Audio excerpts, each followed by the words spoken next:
Trago para vocês agora nessa videoaula um conteúdo que a gente trabalhou lá no Google ou no Google Meet, onde nós trabalhamos nossa aula online, nossa aula presencial junto com as crianças, junto com os alunos. E eu trago mais um conteúdo da disciplina de História, onde nós estamos finalizando, o conteúdo de História. E eu trago para vocês o conteúdo de capitanias hereditárias. Na verdade, esse conteúdo, ele mostra para a gente uma segunda divisão política do nosso país. Lembrando, mais uma vez, que quando nós falamos de divisão política, nós estamos falando de uma divisão territorial, de uma divisão do terreno, aonde nós já trabalhamos a primeira divisão, que foi o Tratado de Tordesilhas, onde o Brasil foi dividido em duas partes.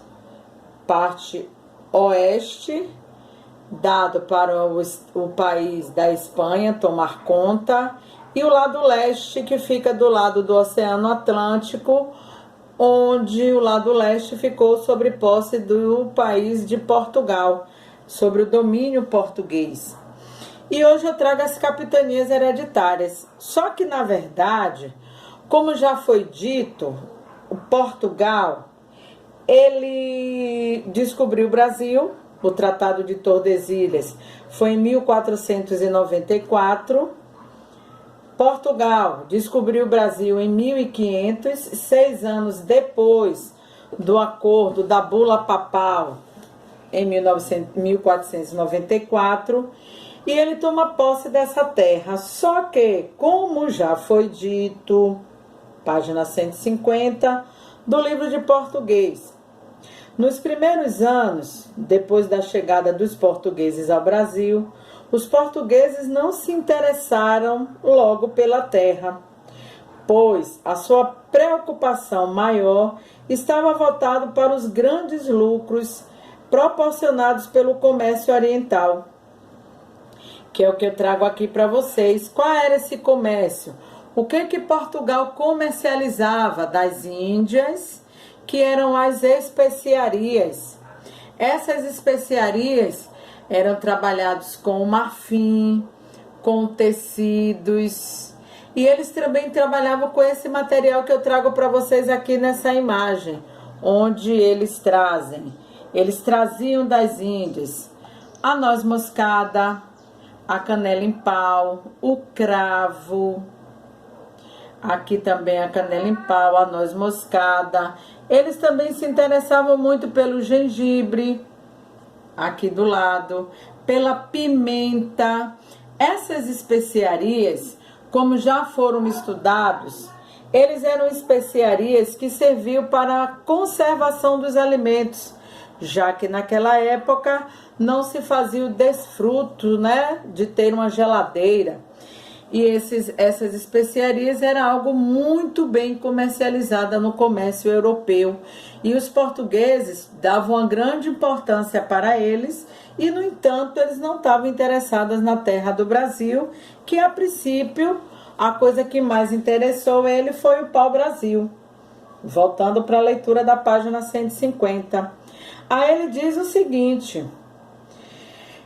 assim, somente 2 expedições foram enviadas para o Brasil. Depois da de Pedro Álvares Cabral, em 1500, eles mandaram uma expedição em 1501 e outra em 1503. Essas expedições, eles não deram uma boa impressão para Portugal, uma vez que por muitos anos a terra ficou no esquecimento. Essas 2 expedições foram as chamadas expedições exploradoras, onde eles vieram para cá pegar apenas a riqueza do nosso bom e velho pau-brasil, onde eu trago ele para vocês aqui, a imagem do pau-brasil.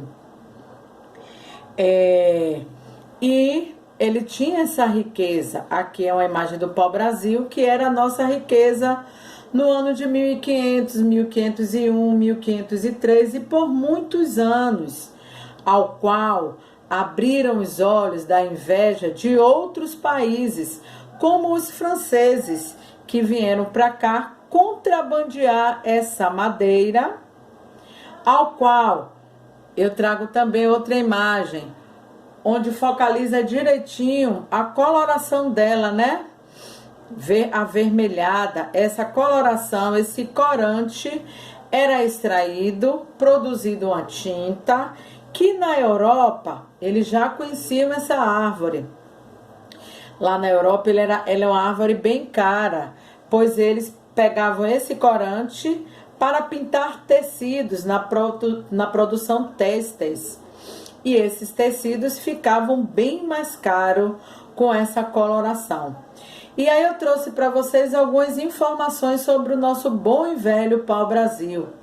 Características dele. O pau-brasil chega a ter, em média, 10 a 15 metros de altura. E era muito abundante, ele tinha uma quantidade boa na Mata Atlântica, na época de nosso descobrimento pelos portugueses.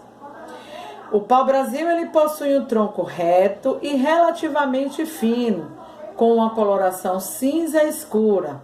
A árvore dá flores amarelas e um extrato interior, um extrato de dentro, a parte interna da flor, ele traz um extrato capaz de gerar uma tinta avermelhada.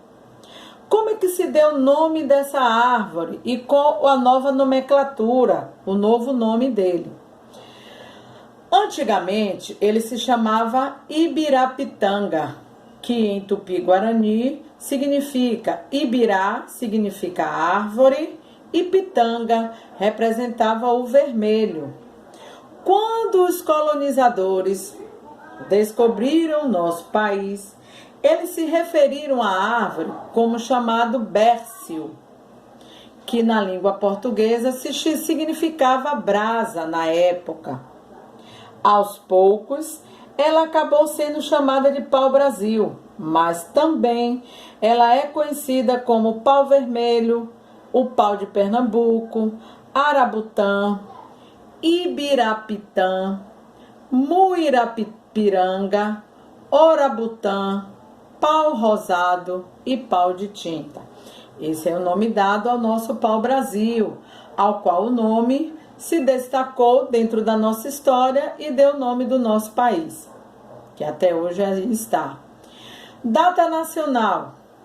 O Brasil foi descoberto em 1500 e por mais de 375 anos, o extrativismo do pau-brasil aconteceu em todo o país, até que a árvore foi declarada Patrimônio Nacional em 1978, onde através da lei número 6.607, que ainda estipulou dentro dessa lei que o dia 3 de maio era uma data oficial da árvore, que é o único vegetal produzido ou protegido por leis em terras tupiniquins. Também tentou-se declarar o ipê amarelo como uma flor nacional, mas isso não foi aprovado pela Câmara dos Deputados. Então, o nosso pau-brasil é uma árvore que ela é defendida por lei. E como é que se deu a extração, a extinção? Em 1928, acreditava-se que não havia mais nenhuma árvore do pau-brasil crescendo de forma espontânea no território nacional. Nesse ano de 1928, entretanto, um estudante de agronomia encontrou uma única árvore florescendo em uma área que acabou se tornando a estação ecológica da Tapacurá, que ela é administrada pela Universidade Federal Rural de Pernambuco. A economia do pau-brasil, qual foi o benefício dela em relação ao nosso país? O primeiro grande ciclo econômico do Brasil foi às custas de nossa madeira símbolo. Muitos se tornaram ricos com o extrativismo que durou até 1875, que foi os 375 anos de extrativismo do nosso pau-brasil, onde eles estavam exportando o pau-brasil para a fabricação de corantes, para a construção naval, que é isso, a construção de barcos, navegações, e também para a marcenaria de luxo. Em 1605, apenas com 105 anos depois do descobrimento do Brasil pelos portugueses, naquela época já se falava em medidas de proteção, mas elas nunca surtiram muito efeito. Só depois que nós tivemos uma lei em 1978, na Lei 6.607, que ela foi proclamada Patrimônio Nacional e hoje ela é defendida por lei na Câmara de Deputados. Ela tem uma lei que protege essa árvore. Ok? Vamos dar continuidade aos nossos estudos, já que falamos da nossa riqueza, que trouxeram vários povos para contrabandear, explorar. Sigamos a leitura da página 150, ao qual já dei uma lidinha nas informações do pau-brasil, né? Antes, os portugueses não queriam esse contato diretamente com o pau-brasil ou com o Brasil, pois a maior riqueza deles era o comércio das especiarias. A riqueza do Oriente, porém, estava acabando. Começavam a escassear. O que é escassear, Ficar escasso, ficar pouco. Daí Portugal precisava de uma outra fonte de riqueza e voltou os olhos para o Brasil. Além do mais, tinha um país, que era a França, que fazia fronteira com a Espanha e Portugal, que fazem. Só que na bula papal, a França não foi citada para a divisão do território do planeta. E aí, os franceses não reconheciam esse Tratado de Tordesilhas e frequentemente ele vinha invadir a costa brasileira para recolher o pau-brasil, que antes era importado do Oriente pelos europeus. Como eles descobriram no Brasil, eles começaram a explorar essa riqueza. E aí os portugueses ficavam sabendo que o Brasil estava sendo invadido pelos franceses, estavam sendo saqueados pelo pau-brasil, e aí eles tiveram que criar uma outra ação contra os franceses. Portugal aí, na página 151, enviou ao Brasil uma expedição que foi comandada por Cristóvão Jacques, com o objetivo de expulsar os franceses, e esses foram expulsos, tiveram até alguns navios afundados, mas não intimidaram os franceses, que prosseguiram contrabandeando o pau-brasil. Tornou-se evidente que para o rei de Portugal, que o único remédio era trazer pessoas para morar na nova terra, cuidar e desenvolvê-la, que é a chamada colonização. E assim, Martim Afonso de Souza embarcou para o Brasil em 1530 e em 1532 ele fundou uma vila que deu o nome de Vila São Vicente, no litoral do atual estado de São Paulo. Ele criou essa vila quando ele veio para a expedição, mas é claro que essa expedição não veio com esse intuito. Antes, a expedição de Martim Afonso de Souza, que tinha chegado ao litoral de Pernambuco, ele perseguiu os franceses. Depois, com a intenção de explorar e colonizar, ele dividiu a expedição em duas partes. Uma seguiu para o norte e a outra, com Martim Afonso, seguiu para o sul. Quando Martim Afonso ainda se encontrava em sua missão, Dom João III, que era o rei de Portugal, em 1534, ele resolveu implantar em suas novas terras o sistema de capitanias hereditárias. Esse sistema consistia em dividir, olha aí, ó, a segunda divisão territorial do nosso país, em 15 lotes de faixas orientais, que é o que eu trago aqui para vocês, doadas para as pessoas próximas ao rei, ao qual possuía riqueza para colonizar as terras. Cada um desses lotes, cada um desses pedacinhos de terras aqui, ó, demarcado na horizontal, ele tem os seus próprios donatários, que eram as pessoas que ganhavam esses lotes. Eles eram chamados de donatários. Os responsáveis pelas capitanias, chamados de donatários, eram pessoas de confianças, consideradas da maior confiança do rei. Essas capitanias eram ditas como hereditárias porque elas eram passadas como herança, passada de pai para filho. E observe que aqui no mapa eu trago, ó, as capitanias e os seus donatários. Maranhão era de João de Barros e Ares da Cunha. A outra parte de Maranhão foi para Fernando Álvares de Andrade. Ceará, Antônio Carlos. Pernambuco, Duarte Coelho. A Bahia de Todos os Santos foi dada para Francisco Pereira Coutinho. Só que era uma extensão de terra muito grande. E uma pessoa só, ele não daria conta de colonizar essa terra, porque além de desenvolver esse espaço de terra, ele ainda tinha que tomar conta do litoral, das embarcações que atravessavam o oceano. E eles tinham que tomar conta. E aí, os donos das terras, eles tinham direito também de dar para outras pessoas. Só que para essas outras pessoas ao qual ele doaria a terra, eles teriam que pagar imposto para os donatários. Vamos ver aqui como é que rege essa capitania hereditária. Os donatários, página 152.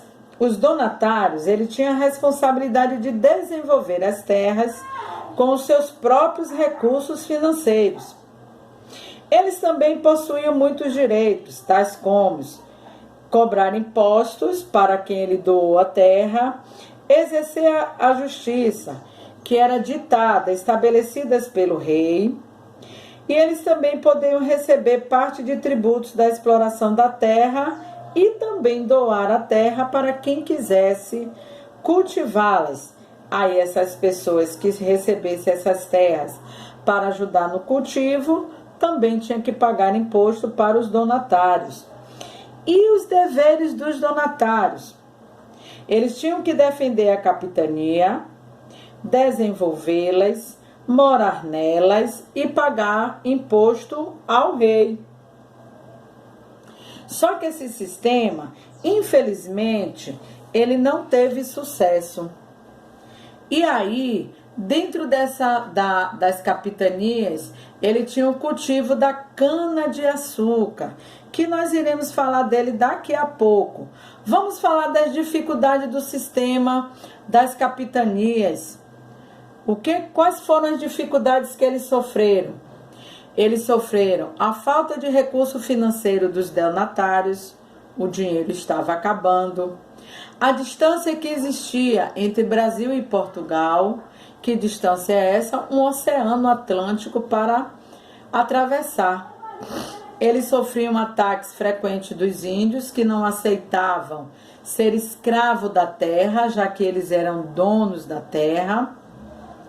A falta de pessoas para trabalhar na lavoura. Que lavoura é essa? O cultivo da cana-de-açúcar.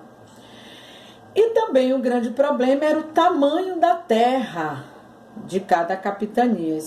Então, por esses motivos, o sistema de capitanias hereditárias não deu certo. Apenas duas, vamos aqui para cima, tiveram sucesso. Quais foram elas? As capitanias de São Vicente, liderada por Martim Afonso de Souza, e a capitania de Pernambuco, liderada por Duarte Coelho. Essas duas capitanias tiveram sucesso, as outras não desenvolveram bastante. E aí, eles resolveram, com o fracasso das capitanias hereditárias, no final do século de 1500, da década de 1540, estava claro que a colonização não seria fácil. Com isso, a coroa portuguesa, quem é a coroa portuguesa? O governo português, tratado como coroa, já que se tratava de um país onde o seu líder era um rei, representado pela coroa. Com isso, a coroa portuguesa resolveu criar o sistema de governo geral, onde o rei de Portugal escolheria uma pessoa para vir para o Brasil como governador geral, e eles tinham a função de quê? Centralizar a administração. Toda a administração das capitanias estava voltada no governador geral. Defender a costa brasileira de ataques estrangeiros. O que é costa brasileira? É toda a beira-mar do nosso país, que é uma extensão grande. Fiscalizar as capitanias. O governador geral que viesse para cá teria que fiscalizar todas as capitanias. E ele tinha que garantir a lavoura açucareira, que era a atividade, fora o pau-brasil, que era a segunda atividade econômica criada no nosso país. Portugal, página 153, já conhecia a cana-de-açúcar há muito tempo e portugueses tinham experimentado o seu cultivo, onde eles tinham fazendas que foram criadas nas ilhas atlânticas, dos Açores e da Madeira. Essa planta que eu trago para vocês aqui, essa planta, a cana-de-açúcar, ela era perfeita para o projeto colonial português. Ela se adaptava ao clima brasileiro. A técnica de plantio os portugueses já conheciam. E o açúcar, produzido pela cana-de-açúcar, ele era um produto bastante caro e procurado no mercado internacional.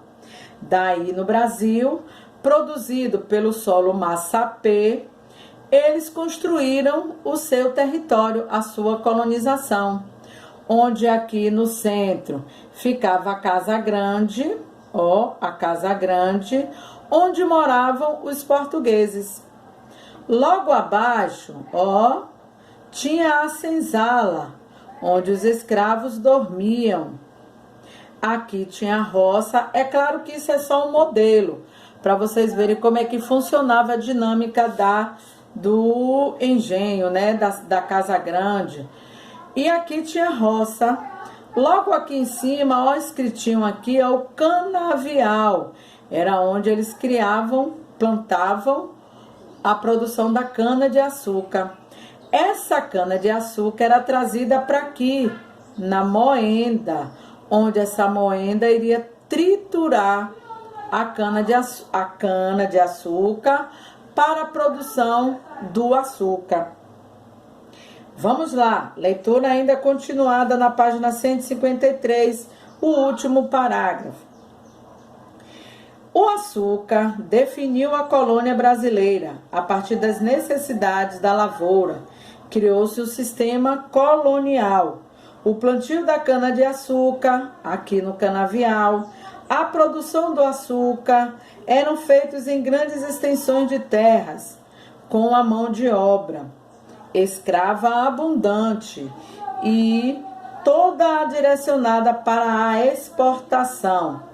Observe que, como o açúcar era um produto bastante caro no mercado internacional, toda terra boa que nós chamamos no Brasil, elas deveriam ser usadas para o plantio da cana-de-açúcar. Esse cultivo ficou sendo o único cultivo de produção. Ele ficou chamado como monocultura. Mono significa cultura significa plantio. Então era a única atividade econômica que eles plantavam no Brasil. Era a monocultura da cana-de-açúcar. Para que você tenha uma ideia, o litoral brasileiro tinha que importar comida do sertão, que era uma terra mais interna do nosso país, onde lá o solo não era muito bom para o plantio da cana-de-açúcar. Então eles serviam para plantar os alimentos. E esses alimentos plantados no sertão era trazido para o litoral, onde tinha a plantação da cana-de-açúcar, para que essas pessoas, os escravos, pudessem se alimentar. Vamos lá. Para que você tenha uma ideia, o litoral brasileiro tinha que importar comida do sertão. O sertão, naquela época, era bem mais amplo do que hoje, pois ele compreendia toda a área territorial que não era colonizada. As pessoas não moravam lá.